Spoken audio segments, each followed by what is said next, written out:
Suvesimman on selline ettevõtmine Tallinna linnas, kus iga linnaosa saab ühe korra panna ennast proovile. Siin on koos kõik Tallinna tegijad, eakamad tantsijad ja see on selline rändpidu, mis liigub linnaosast linnaosasse.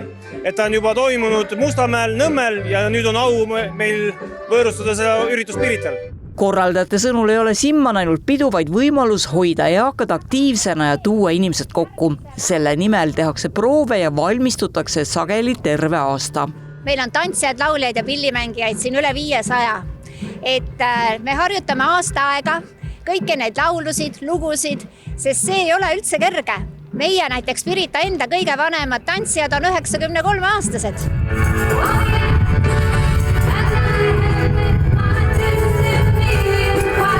Kuid nüüd selgub minusugusele võhikule, et memmed ei keerutagi jalga rahvatantsu tantsides, vaid hoopis seenior tantsu vihtudes. Rahvatants on niisugune, kui sa tahad peole saada, sa pead võistlema.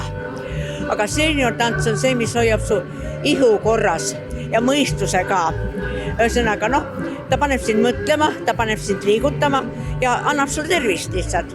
Ja seltskond on tähtis, kõige tähtsam. Nii et niisugune on see seenior tants. Ja ta on muidugi ikkagi kergem ja ta on põhiliselt nagu sõõrtantsud nagu. Aga mina olen väga palju teinud ka muid tantse, mu naised saavad hakkama sellega. Lihtsalt naised tahavad natuke rohkem liigutada, ka keksida natukene. Milline see seeniortantsu trenn siis välja näeb ja kui tihedalt siis inimesed koos käivad?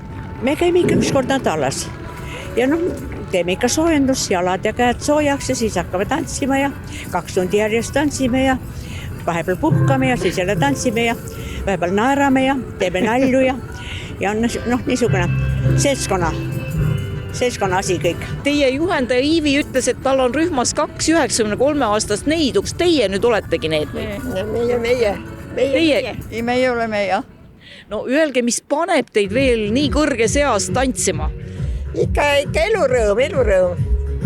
Midagi peab tegema see vana inimene. No teil sama või?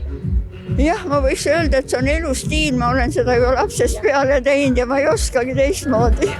Et see, et aastad tulevad, et see ei võta sellist tantsimise tahet ära ja sära silmist? Absoluutselt. No öelge teie, kelle käest siis veel küsida, kas siis vanust tuleks karta või pigem ei muutu mitte midagi, kui sa ise tahad ja oled hingelt noor? Ei, vanust ei tule karta, mitte kunagi. Sellepärast, et kui hing on noor, hüppad ikka edasi, sa ei tunne, et sa nii vana oled. Täpselt, samad sõnad. Kuid sa ei peagi olema laulja või tantsija, et peole tulla. Hea seltskond ja muusika on piisav põhjus, et kodunt välja tulla. Muusika ja see tants ja kõik see asi on põhjust kodunt välja minna. No näed, vaatan lõbusad laulud, rütmikad. Eestlane on küll uimane, aga muusika on meil rütmiline ja rahvatants on rütmiline.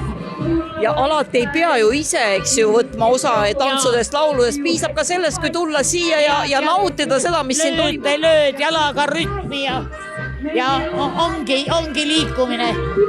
Või teed tibutantsu. See kõik on ju väga-väga kihvt ja öelge, te käite ju niimoodi koos tegelikult erinevates linnajagudes. Ja käime, jah. See on tore.